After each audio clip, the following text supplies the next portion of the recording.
Hello students. तो आज अपनी बात करेंगे क्लास 7th की एक्सरसाइज 1.2 के 4th क्वेश्चन की। तो चलिए अपने स्टार्ट करते हैं। तो फर्स्ट ऑफ ऑल आप अपनी बुक ओपन कर लीजिए, साथ में अपनी बुक्स में देखिए, क्वेश्चन को समझिए, रीड करिए उसको और फिर अपनी स्क्रीन पे ध्यान दीजिए, ठीक है। तो चलिए अपने स्टार्ट करते हैं। अपना जो क्वेश्चन है 4th वो है fill in the blanks to make the following statement true, ठीक है। यानी इन स्टेटमेंट्स को ट्रू बनाने के लिए आपको इन ब्लैंक्स को फिल करने हैं, ठीक है। तो सबसे पहले मैं एग्जांपल लूँगा नॉर्मल सा। मान लीजिए ये स्टेटमेंट है आपके सामने 5 + 8 = 9, ठीक है। प्लस में आप कुछ भी रख सकते हैं, आपकी मर्जी है, लेकिन इस स्टेटमेंट को आपको ट्रू करना है। इस स्टेटमेंट को ट्रू करने से मतलब है कि इक्वल का मतलब ये बनता है कि दोनों साइड इक्वल होनी चाहिए, तब ये स्टेटमेंट आपकी ट्रू है, ठीक है। यानी यहाँ 13 है, इस साइड में 13, 8 + 5 13 है, तो इस साइड में भी 13 होना चाहिए, ठीक है। यहाँ 13 है तो यहाँ 13 आप बनाओ, क्योंकि अब ब्लैंक्स दिया है, यहाँ पे ब्लैंक्स दिया है आपको, तो आप वहाँ कुछ भी रख के इनको इक्वल बना सकते हो। अब यहाँ 13 है तो यहाँ भी 13 करना पड़ेगा अपने को। 9 तो यहाँ है, आप यहाँ कितना और चाहिए आपको, यहाँ 4 और चाहिए, तो यहाँ 4 होता तो ये स्टेटमेंट क्या होती, ट्रू होती। यहाँ ऐसे अपने को ब्लैंक्स फिल करने हैं, प्लस माइनस अलग अलग कंडीशन में अपने को करने पड़ेंगे। तो यहाँ तो ओनली मैंने प्लस का एग्जांपल लिया है। तो ऐसे अपने को स्टेटमेंट को ट्रू बनाना है, ठीक है। मान लीजिए अपना जो फर्स्ट क्वेश्चन है, देखिए अपने बुक में अपना जो फर्स्ट क्वेश्चन है वो है -5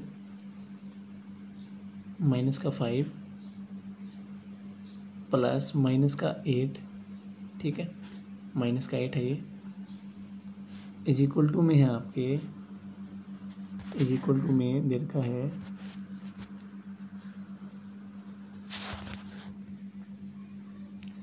में दे रखा है -8 प्लस में आप कुछ भी रख सकते हो यहाँ पे, लेकिन आपको स्टेटमेंट को क्या बनाना है, ट्रू बनाना है, ठीक है। अब पहले तो ट्रू कैसे बनाएंगे देखना ध्यान से। इसमें दो मेथड हैं आप, ये एक तो आप अपना माइंड चलाओ, देखना ध्यान से माइंड कैसे चलाओगे। -5 ठीक है, हो गया, प्लस माइनस, यहाँ देखो प्लस माइनस मल्टीप्लाई में, तो -8 हो गया, ठीक है। = का = आ गया, माइनस का माइनस आ गया, 8 का 8, प्लस में आप कुछ भी रखो यहाँ पे, आपकी मर्जी है, ठीक है। ये लो आप यहाँ पे कुछ भी रखो, लेकिन आपको स्टेटमेंट को ट्रू बनाना है, यहाँ कुछ भी लिख के, ठीक है। अब यहाँ हो गए -13, ठीक है। यहाँ हो गए -13। अब यहाँ भी इक्वल में -13 होना चाहिए, ठीक है। इक्वल में भी -13 होना चाहिए। तो देखना ध्यान से, -8 तो है, अब प्लस माइनस यहाँ क्या रखूँ मैं, बताओ मेरे को, कि यहाँ -13 बन जाए यहाँ भी। तो यहाँ माइनस का जब मैं रख दूँगा 5, तो प्लस माइनस माइनस और 5 का 5, ठीक है। तो ये 13 हो गया कि नहीं हो गया, यानी -5 रखने से यहाँ पे क्या हुआ, ये स्टेटमेंट ट्रू हो गई।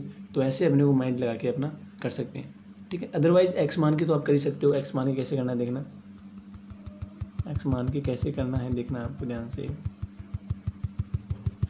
जहाँ ब्लैंक्स दे रखा है वहाँ आप एक्स मान लो, ठीक है। जहाँ ब्लैंक्स दे रखा है वहाँ आप एक्स मान लो। यहाँ मैंने एक्स मान लिया, ठीक है।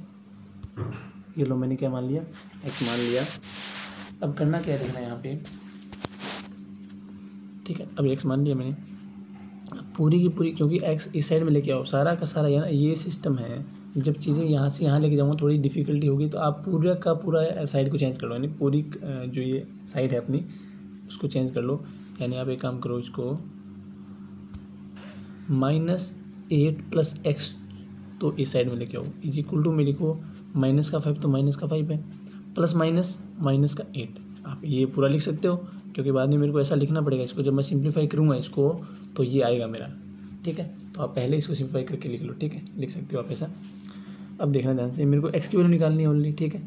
तो वहाँ मेरी -5 आई थी, जैसे मैंने माइंड से निकाला था ना वैसे सोच के, तो मेरी आई थी -5। यहाँ भी देखना -5 पे आएगी, लेकिन थोड़ा सा लेंथी हो गया, ये है इजी लेकिन थोड़ा लेंथी है, ठीक है। -5 और -13 हो गए, और -8 था साथ में इसके, प्लस का प्लस, ठीक है। अब ये हो गया -13। अब मेरे को तो एक्स की वैल्यू निकालनी है, तो एक्स यहाँ रख लूँगा, बाकी -13 और ये -8 है, तो यहाँ आएगा तो +8 हो जाएगा, ये है कि नहीं है, ठीक है। तो ये मैंने बताया था, जब भी अपनी कोई चीज़, ये तो मैंने इसकी साइड चेंज की थी, मैंने यहाँ भी साइड चेंज की थी, ये यहाँ लेके आया था, लेकिन मैं ये पूरा का पूरा लेके आया था यहाँ पे, ठीक है। और ये पूरा का पूरा इस साइड में लेके आता, तब ये साइन चेंज नहीं होंगे। जब मैं पूरी की पूरी कोई चीज़ लेके आता हूँ ना, पूरा का पूरा ये उठा के लेके आता हूँ, तो मेरा साइन चेंज नहीं होता। एक चीज़ ब्रेक करके मैं लेके जाता हूँ तो मेरे साइन चेंज होते हैं, ठीक है। एक चीज़ ब्रेक करके मैं अगर LHS से RHS में या RHS से LHS में लेके जाऊँगा तो मेरे साइन चेंज होंगे, प्लस का है तो माइनस का, माइनस का है तो प्लस का, ठीक है। और मल्टीप्लाई में है तो डिवाइड में, और डिवाइड में है तो मल्टीप्लाई में, ठीक है।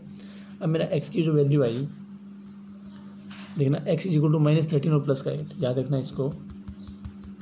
x is equal to minus का 13 और प्लस का 8। x is equal to minus का 13 और प्लस का 8, ठीक है।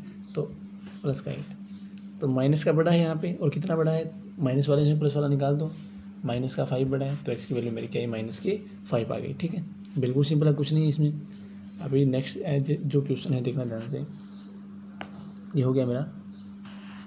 अब जो नेक्स्ट क्वेश्चन है मेरा वो है माइनस का 53 प्लस में मैं क्या रखूँ यहाँ पे कि माइनस का 53 मेरा बन जाए। हाँ, अब माइनस का 53 इक्वल है दोनों, तो यहाँ भी क्या होना चाहिए, इसको तो मैं चेंज नहीं कर सकता क्योंकि ब्लैंक्स मेरा यहाँ पे है। इस स्टेटमेंट को मैं ये जो साइड है LHS वाली साइड को चेंज कर सकता हूँ क्योंकि यहाँ मेरा ब्लैंक्स है, यहाँ मैं कुछ भी रख सकता हूँ मेरी मर्जी से, ठीक है। लेकिन ऐसा कुछ ऐसी कोई वैल्यू लिखनी है मेरे को जो कि जिससे स्टेटमेंट मेरी क्या हो जाए, ट्रू हो जाए, यानी दोनों साइड इक्वल हो जाए, ठीक है। -53 और -53 अब इक्वल हैं, ये वैसे इक्वल है। -53 यहाँ पे, -53 यहाँ पे, यहाँ कुछ लिखने की नीड ही नहीं है मेरे को, देख लो -53, लेकिन कुछ ना कुछ तो लिखना पड़ेगा क्योंकि ब्लैंक्स दिया है, ब्लैंक्स में कुछ ना कुछ तो अपने को लिखना पड़ेगा। अब मैं कुछ भी लिखूँगा तो ये मेरा चेंज हो जाएगा ना, ये जो स्टेटमेंट है मेरी फॉल्स हो जाएगी। यानी 1 लिख दूंगा तो भी फॉल्स हो जाएगी क्योंकि अब इक्वल हैं, जब कोई इक्वल है, मान लो 2 इज इक्वल टू, अब मैं इसमें 1 ऐड करता हूँ तो भी मेरी चेंज हो जाएगी स्टेटमेंट। पहले से कुछ इक्वल है तो अब मैं क्या करूँ, तो मेरे को कुछ चेंज नहीं करना, ओनली आप 0 रख दो यहाँ पे, क्योंकि 0 से तो कोई चेंज ही नहीं होगा, तो चेंज नहीं होगा तो -53 और -53 दोनों क्या है, इक्वल, तो यहाँ क्या आ जाएगा 0, ठीक है। तो ये मेरा हो गया। अब जो अपना नेक्स्ट क्वेश्चन है वो देखना ध्यान से। ऐसे क्वेश्चंस में आपको साइन का ध्यान रखना है, ठीक है। साइन का अगर ध्यान नहीं रखोगे तो ये क्वेश्चन रॉन्ग होंगे, ठीक है। नेक्स्ट जो क्वेश्चन है मेरा 17 प्लस यहाँ क्या रखूँ, और मैं इक्वल में है 0, ठीक है। ये स्टेटमेंट बन गई मेरी। अब दोनों को मेरे को इक्वल करना है, तो इसको तो मैं चेंज नहीं कर सकता क्योंकि यहाँ तो मेरा ब्लैंक्स नहीं है। इसको मैं चेंज कर सकता हूँ, इसको मैं 0 बना सकता हूँ क्योंकि ये 0 तो है। अब इसको मेरे को 0 बनाना है, ठीक है। तो आप या तो यहाँ x मान ही कर सकते हो, लेकिन वैसे ही आप कर सकते हो इसको 17, अगर मैं यहाँ माइनस का 17 रखूँ तो देखना ध्यान से क्या आएगा, 17 प्लस माइनस -17, ठीक है, इज इक्वल टू 0। 17 में 17 गया 0 हो गया ऑटोमेटिक, ये हो गया 0 मेरा, इज इक्वल टू 0। ये स्टेटमेंट मेरी क्या हो गई, ट्रू। क्या लिखा मैंने वहाँ पे, क्या राइट किया, क्या पुट किया मैंने, माइनस का 17 पुट करने से ये मेरी स्टेटमेंट क्या हो गई, ट्रू हो गई, ठीक है। अब मान लीजिए x मान के अपने को करना है, ठीक है। अब ये वैल्यू मैं वैसे कैसे निकालूँ, अगर माइंड नहीं चलता इतना अपना, ठीक है, तो वो वैल्यू मैं कैसे x मान के कैसे निकालूँगा, वो तो बिल्कुल ईजी है, कुछ करना ही नहीं उसमें, तो ओनली x रखना है यहाँ पे आपको, ठीक है। अब देखना ध्यान से, अब 17 प्लस आप यहाँ x रख लो, ठीक है, x रख लो, कुछ नहीं करना आपको, x रखना है ओनली। अब इज इक्वल टू 0, अब यहाँ x की वैल्यू आप निकाल दो, x यहीं रख लो। अब 17 यहाँ प्लस का है तो उस साइड में जाएगा तो माइनस का, ठीक है, माइनस का 17, और ठीक है। अब ये x की वैल्यू मेरी क्या आई, 0 किसी वैल्यू में ऐड कर लो, माइनस कर लो, कोई इफेक्ट नहीं पड़ेगा वैल्यू पे, ये माइनस का 17 ही रहना है, ठीक है। अब ऐसे ही मेरी वैल्यू जो मैंने वैसे किया था बिना सोचे समझे, यानी विदाउट ये x माने, तो मेरा -17 आया था। आंसर तो सेम आना है, लेकिन मेथड अपना थोड़ा सा अलग हो सकता है, ठीक है। तो आप चाहे ऐसे करो चाहे वैसे करो, अपने को तो ये -17 मिलना चाहिए बस, ठीक है। ओनली ब्लैंक्स फिल करना है, बिल्कुल ही कुछ नहीं है। तो आज की वीडियो में बस इतना ही। Thank you, have a nice day.